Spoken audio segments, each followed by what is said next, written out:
हाँ, नमस्कार, आदाब, सत श्री अकाल। आज 5 तारीख है और हमने ये तय किया था कि हम 5 तारीख में सांतरशाह वाले प्रकरण में और वसीम भाई के प्रकरण में आंदोलन करेंगे। आंदोलन कोई अपनी खुशी से तो नहीं करता है, आंदोलन आदमी मजबूरी में करता है। जो बहादुर लोग हो बैठ जाएं, जो कमजोर लोग हैं वो खड़े रहें, जो बहादुर लोग हैं वो बैठ जाएं।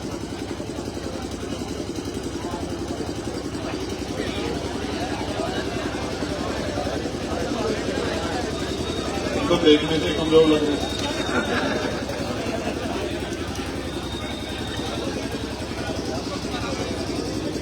कपड़े नहीं गंदे होते प्रभार जी, किसी व्यक्ति में घूम घूम के तभी बात बनेगी। जितना पसीना बहेगा उतना प्यार बढ़ेगा। ऐसे जानवर नहीं होते कि जानवर की तरफ देखो उसी को एहसास होता है कि तुझे देख रहे हैं, तुझे कह रहे हैं। इस तरह की हालात मत बनने दो। तो मैं आपसे ये कह रहा था कि आदमी खुशी से आंदोलन नहीं करता, सड़क पे नहीं आता, सबके पास काम है, कोई फ्री नहीं। कोई दिन में 400 रुपए कमाता होगा तो कोई 600, 800, 1000, 2000 रुपए भी कमाता होगा। और जब हजारों से ज्यादा की बड़ी संख्या में लोग निकल के आए हैं तो प्रशासन, सरकार का कोई नुकसान नहीं हुआ, हमारे लोगों का नुकसान हुआ। अगर हम आर्थिक तौर पर देखें तो 300 लाख रुपए से ज्यादा का आज हमें इस आंदोलन के लिए हमें कीमत चुकानी पड़ी। जबकि जिस मांग के लिए हम आए हैं उस मांग को पूरा करने के लिए सरकार तनख्वाह देती है अधिकारी कर्मचारियों को, और जनता वो पैसा टैक्स के रूप में सरकार को देती है। तो जैसा मैंने कहा, हम खुशी से नहीं आए, हमें गर्मी में बैठने का कोई शौक नहीं है, हम खाली लोग नहीं है, हम सब पे काम है। लेकिन हम सबको पीड़ा है कि सांतरशाह वाले प्रकरण में भी न्याय नहीं हुआ और वसीम वाले प्रकरण में भी न्याय नहीं हुआ। हमारी मांग यही है, हम नहीं कह रहे किसी को निर्दोष को जेल भेज दो, हम ये कह रहे हैं उसकी जांच इतनी ट्रांसपेरेंट कराओ, उसकी जांच इतनी पारदर्शी हो कि दोषी को सजा मिले, कोई निर्दोष ना जाए। इस बात के हम लोग बिल्कुल फेवर में, किसी दोषी, कोई निर्दोष को एक फूल की छठी भी ना लगे। लेकिन कोई भी दोषी बचना नहीं चाहिए, क्योंकि अगर दोषी बच गया तो उस दोषी का हौसला बढ़ जाएगा, और जब हौसला बढ़ेगा तो वो अगली बार फिर कोई ऐसा अपराध करेगा। ऐसा नहीं है कि सांतरशाह वाले प्रकरण में वो आखिरी गिरफ्तारी नहीं हो सकती थी, लेकिन आप और मैं सब जानते हैं कि वो सत्ता से जुड़े लोग हैं, उनको बचाने के लिए एडी चोटी के जोड़ सरकार में बैठे लोग लगा रहे हैं। अब उनकी अस्मिता का सवाल बन गया है कि हम सरकार में हैं और हम अपने लोगों को अपराध करने के बाद बचा नहीं पा रहे, तो वो उसको प्रेस्टीज इशू बना रहे हैं। काश तेरा भाई होता वसीम तो तेरे चेहरे पे हंसी नहीं होती। जिस तरह तो भालू की तरह हंस रहा है ना, तो ये हंसी गायब हो जाती। इसके पिता से पूछ के देख किधर आंख मिला के, और क्यों रोते हो फिर कि मार दिए मार दिए मार दिए, तालाब में गिर दिए, जौहर में गिर दिए, फिर क्यों रोते हैं जब मैं तुम्हें सलाहियत नहीं बची।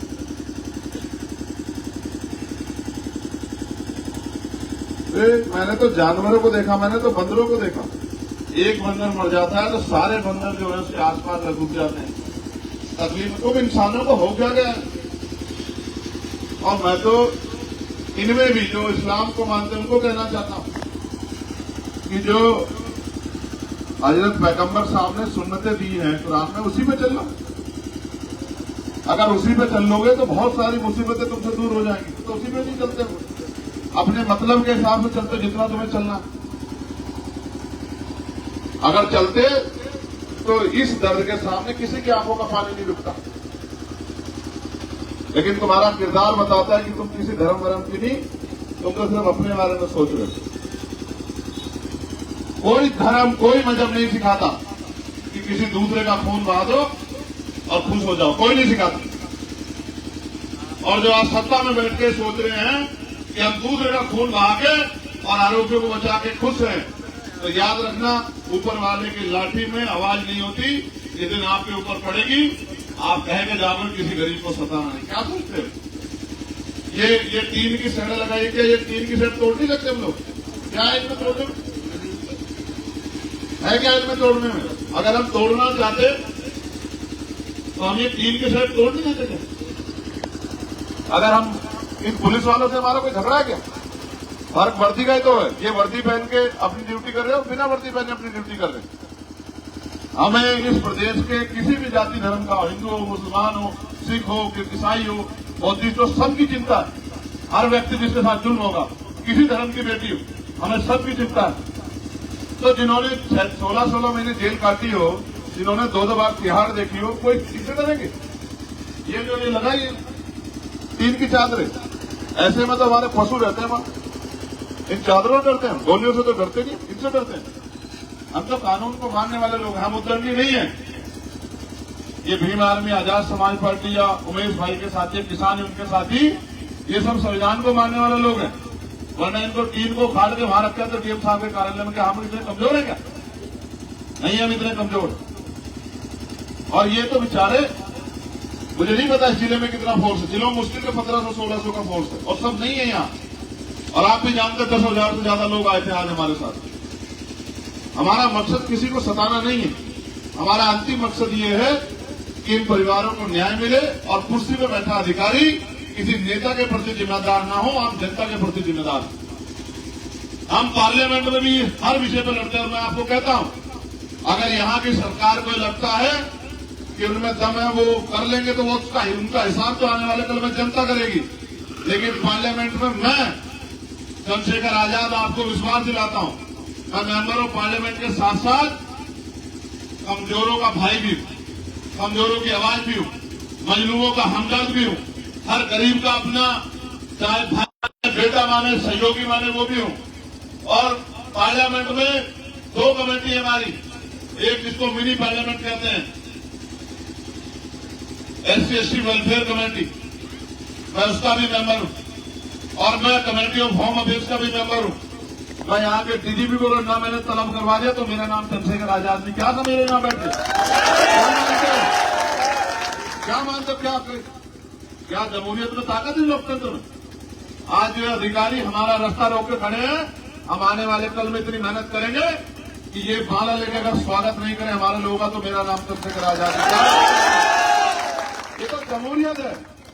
मैं तो अपनी बताता हूं, एक हमारे यहाँ बड़े अधिकारी थे, पूरे एडी चोटी के जोड़ लगा के मैंने उमेश भाई को बताया, जब मेरे पार्लियामेंट का चुनाव हुआ कोई नहीं जाता था, ईवीएम जहां रखी थी हमारे लोग सुरक्षा कर रहे थे, वो जाके डिस्टर्ब करते थे।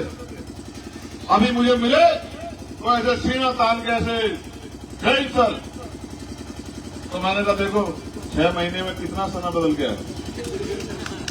जिसका रास्ता रोकते थे आज उसको जो है लोकतंत्र से शक्ति दी कि जयंत करना पड़ रहा। और हमारे जिलाधिकारी जी, मैं उनके पास गए समस्या को लेके, तो मुझसे कह रहे आप प्रत्याशी हैं, तब रिजल्ट नहीं आया था। और कल मेरी बराबर में बैठ के ही वहां की समस्या सुन रहे थे, एक समस्या, और मैं जो समस्या बताता था, क्योंकि प्रोटोकॉल है मेंबर ऑफ पार्लियामेंट का, चीफ सेक्रेटरी के बराबर होगा था, तो मेरी हर बात पे मैं देता था कि मैं इस काम को देखो, तो एकदम बैठ कर साइन कर देते कि मैं इसको दिखाता हूं। ये लोकतंत्र है। आप तो अपनी ताकत भूले बैठे, हमेशा पिटते हो, जितने दिन पिटते हो उतने दिन याद रहते हो, उसके बाद भूल जाते हो, फिर किसी की बातों में आके किसी के पिछलक्कू बन जाते हो, फिर इधर खड़े हो जाते हैं इसको हराने, उसको जिताने, इसकी बात करने, उसकी बात करने। कभी सोचते ही नहीं कि आपके लिए कोई हमदर्द है क्या? मैं आपको विश्वास से कहता हूं, ये तो उमेश अकेले पड़ गए यहाँ।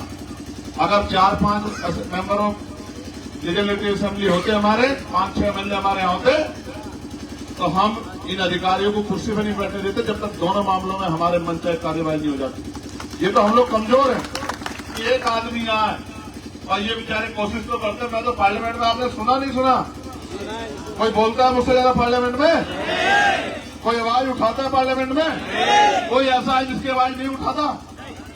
सबके लिए लड़ता हूं, क्योंकि मैं मानता हूं कि बहुत उम्मीद लगा के बैठे हैं लोग और इतने ठगे का उम्मीद करते हैं कोई ईमानदार आदमी आके इनकी लड़ाई लड़े।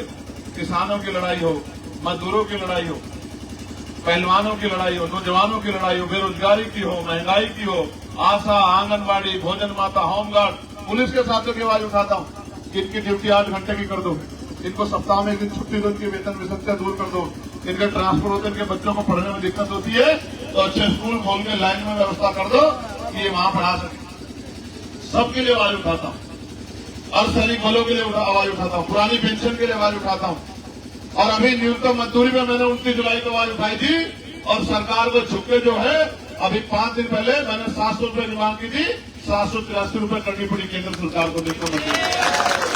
तो मैं तो आपसे कह रहा हूं, अगर आप समझदार बन जाओ, आप जिम्मेदार बन जाओ, आप सोचने लग जाओ, आप समझने लग जाओ, तो क्यों बैठना पड़े मुझे अब यहाँ हमारे साथियों को आगे इसमें तरीके? आप नहीं जानते किस गर्मी में बैठे थे? आपको लगता है बॉडी का कोई हिस्सा है जिसको पसीने से ना पसी जाओ? जो कपड़े इसके अंदर है टी शर्ट के, वो भी गीले अभी, पूरा दिन हो गया। आप तो उठते जाओगे, मैं वॉशरूम के लाभ गया तो नहीं गई, यही हूं ना। जब पीठ का दर्द बढ़ गया, रीढ़ की हड्डी का, तो लेट गया, लेकिन जगह नहीं छोड़ी ना। आपको क्या लगता है उछल कूद करने से, भागदौड़ करने न्याय मिलते हैं क्या? न्याय के लिए तो कीमत चुकानी पड़ती है। हमारे प्रभारी जी कह रहे थे कि नखून कटवाने से कोई क्रांतिकारी नहीं बनता। क्रांतिकारी वो बनता, क्रांतिकारी बनने के लिए क्रांतिकारी जैसी कुर्बानियां देनी पड़ती। इतिहास गवाह है कि सरदार करतार सिंह सराभा ने 19 साल की उम्र में शहादत दे दी थी देश के लिए, और शहीद आजम भगत सिंह जी ने 23 साल की उम्र में शहादत दे दी थी, और शहीद शिरोमणि Udham Singh ji general Lord wire को जाके वहां लंदन में जो है हिसाब किताब करके आए थे। हम तो इस देश की मिट्टी में जन्मे, जो मिट्टी वफादार, इस मिट्टी के अंदर संघर्ष है, बल है, किसान के बेटे। और यहाँ के नेताओं को बड़ी तकलीफ है जो कहते हैं कि मैं बाहर का हूं, निगमों में यही रहता हूं, डॉक्टर पट्टी मेरा घर है, गांव, और मैं यहाँ का रहने वाला हूं, पंचपुरी का, कश्मीरपुर का, यही कलियर इसमें पंचपुरी इसमें आता है, जवालापुर में, और मेरा गांव गाजापट्टी भगवानपुर में आता है। चिंता मत करो, 27 के बाद लाइफ में नहीं छोड़ूंगा कि तुम जिला पंचायत के सदस्य बन जाओ। घबराओ मत। क्या समझते, गुलाम है तुम्हारे? कोई गुलाम नहीं है किसी का। ये जमहूरियत, आदमी अपनी सोच पे फैसला लेता है। और फिर कह रहा हूं, इनका जिनका साथ देते उनका साथ छोड़ के, जिस दिन आपने मेरा हाथ पकड़ लिया, आप मेरी बात को याद रखना, अगर किसने आपके ऊपर लाठी चला दी, अभी ये साहिल कह रहा था यहाँ बैठ के, अभी हमारा दूसरा छोटा भाई हमारा नेता वहां का, वो कह रहा था केरपुर वाला, और मेरे भाई जावेद खड़े हैं, हिजाब साहब खड़े, सब जानते हैं कि हमने कल भी अधिकारियों से कहा कि देखो भाई, किसी गरीब पे लाठी मत चला देना, इस बात को याद रखना, वरना आमना सामना होगा, उसकी जिम्मेदारी आपकी होगी।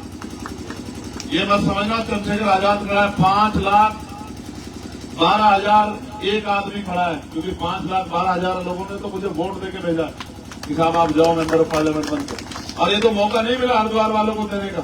और तुम लोग चूक के थोड़े से हरिद्वार वालों, तुम अगर मेरी बात में पक्का पहरा दे लेते तो आज यहाँ उमेश विधायक नहीं बैठे, मेंबर ऑफ पार्लियामेंट बैठे होते, फिर मैं बताता इन लोगों को। ठीक है, ये तो समय समय की बात है, ये समय की बात है। अभी तो बहुत कुछ है, देश भर में आंदोलन चल रहे हैं, संघर्ष चल रहे हैं। मैं तो आपसे पूछना चाहता हूं, अगर आज ये हमारी मांग नहीं मानते तो क्या आप संघर्ष के लिए तैयार हो? पक्का तैयार हो? ये उखाड़ने पड़ेंगे, देख लो, लाठियां पड़ सकती हैं, हो सकता है कि जेल जाना पड़े। कितने लोग जेल चलेंगे बताओ? अभी तो मुस्सा में हाथ उठा रहे हो, जेल के नाम से हिसाब खराब हो जाता है। अभी फिर दोबारा पूछ रहा हूं, ईमानदार से बताओ कितने लोग हिम्मत दिखाएंगे जेल चलने की? देखो मेरी बात सुनो, आप मानते हो नहीं मानते कि अभी मैंने इस आंदोलन के लिए अपने आप से आगे अपील नहीं की थी ना? नहीं की थी अभी तक अपील? अभी तक तो मैं भाई उमेश के और हमारे नेता मैक्सिम जी के और अमरीश कपिल जी के और हमारी टीम के भरोसे तो था अभी तक मैंने अपील तो नहीं करी। सोचो अगर मैं अपील करूं तो क्या होगा? बताओ, सोचो क्या होगा? ये जिला एक तरफ से नहीं बंद होगा, जितने इसमें रास्ते हैं उतनी तरफ से बंद होगा।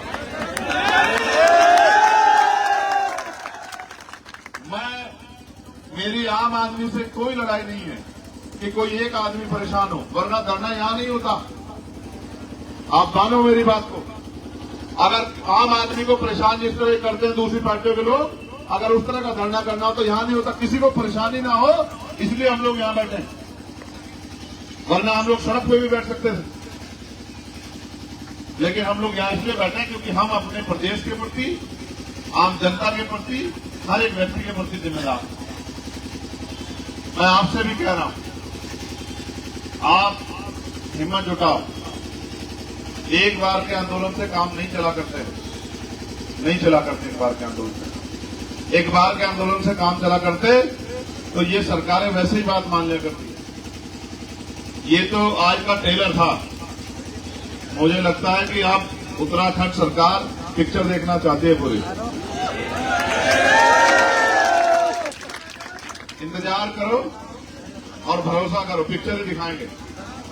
और पिक्चर अगर जो है ब्लॉकबस्टर नहीं हुई तो मेरा नाम चंद्रशेखर आजाद नहीं। आपको नहीं अभी याद नहीं कह रहा था दिल्ली में, तब तो हमें दिल्ली तक कूच करनी पड़ती है, पैसा नहीं होता वर्करों पे। आपको याद है दिल्ली में सतगुरु रविदास जी वाला गुरु घर का आंदोलन, एनआरसी वाला आंदोलन याद है, जमा मस्जिद वाला? वहां जाने के लिए तो बहुत जोर लगाने पड़ते हैं, यहां जाने के लिए तो जोर भी लगाना है।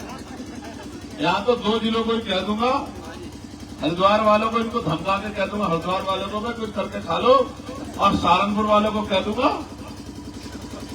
तो जिन अधिकारियों को आज कह रहे हो कि साहब आपका ज्ञापन ले लो, वो वहां खड़े मिलेंगे रोड पे कि सर छोड़ दो, बदल दो। समझते हो नहीं समझते हो? इसलिए कह रहे इस मां को पूछो इसके दिल पे क्या बीतती है। मैं नहीं करता हर आंदोलन, सब चीजों दुख तकलीफों में राजनीति नहीं करता हूं। मैं अगर राजनीति करता तो यहां धूप में नहीं बैठता। जब ज्ञापन देने का समय आता देख के चला जाता, साहब जा रहा हूं, फिर यहां नहीं धूप में परेशान होता। इस मां को पूछो कि इसने अपनी बेटी खोई है और वो अपनी बेटी के लिए न्याय की अपील करे। और जितने लोग पीछे खड़े हैं मेरी आवाज में, उसमें इनके भी बच्चे हैं, बच्चियां।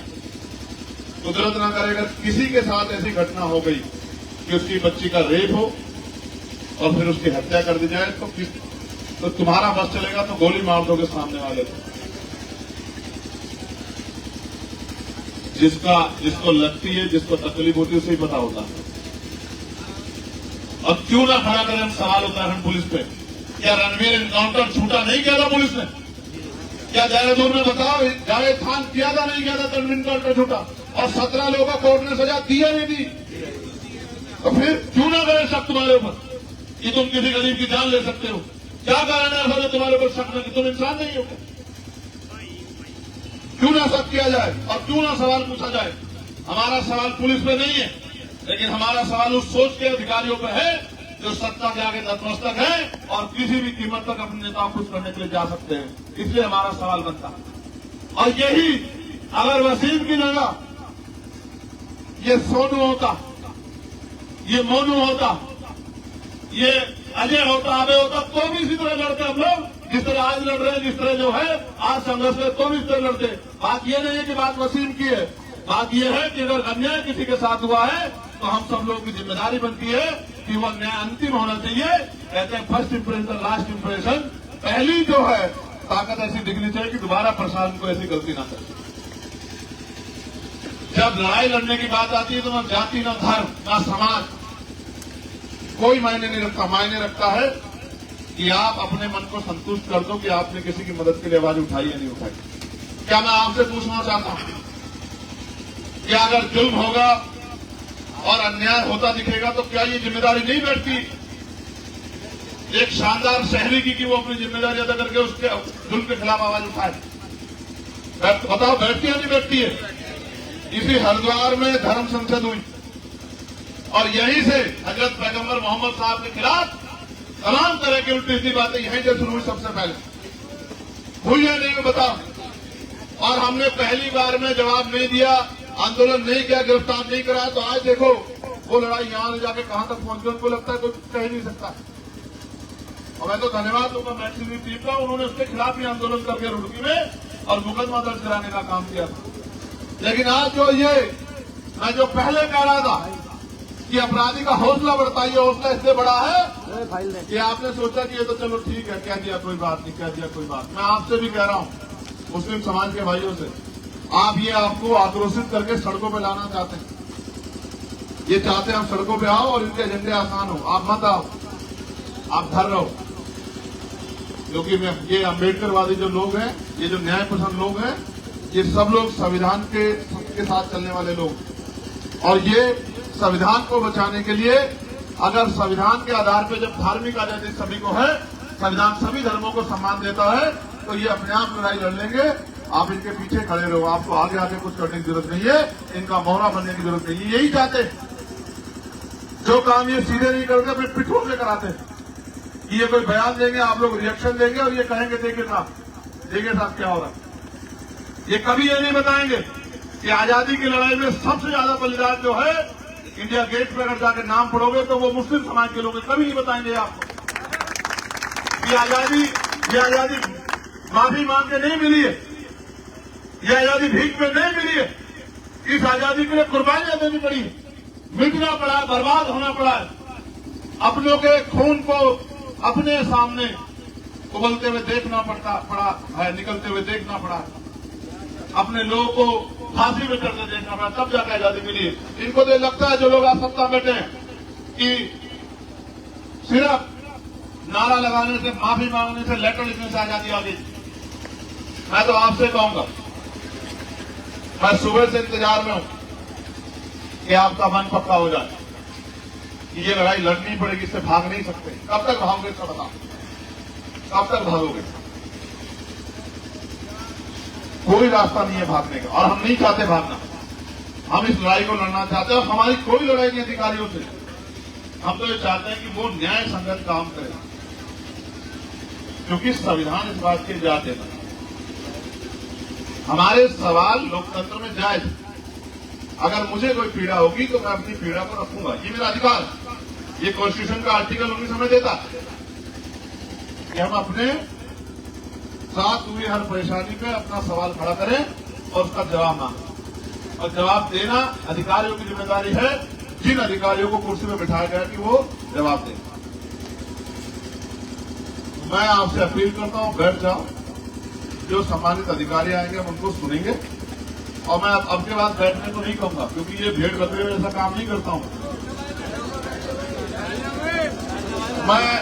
जो यहाँ सम्मानित अधिकारी आएंगे उनको हम लोग सुनेंगे, फिर हम आपस में बैठ के हमारे किसान यूनियन के साथी भाई उमेश जी, इनकी टीम, भीम आर्मी आजाद समाज पर, फिर हम बैठ के फैसला लेंगे कि हमें किस तरह से आंदोलन को आगे बढ़ाना है, हम उनकी बात से कितने सहमत हैं। क्योंकि मुझे नहीं लगता कि लड़ाई आज खत्म हो जाएगी। आपको लगता? अगर लड़ाई खत्म करना चाहते तो ये दीवारें क्यों खड़ी करते?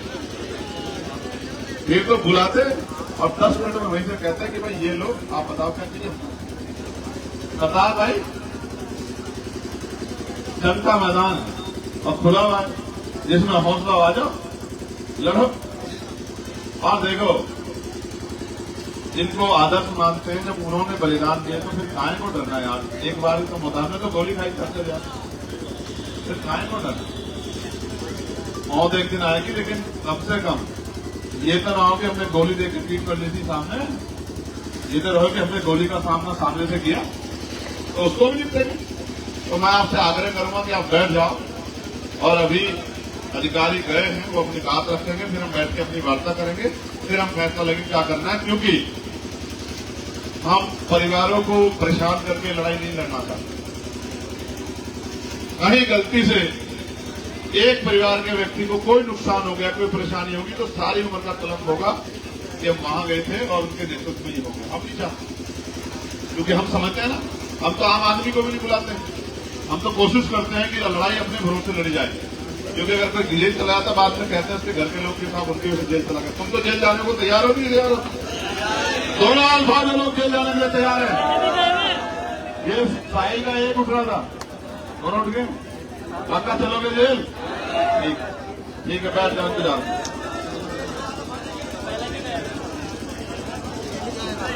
ये भी जा रहा है।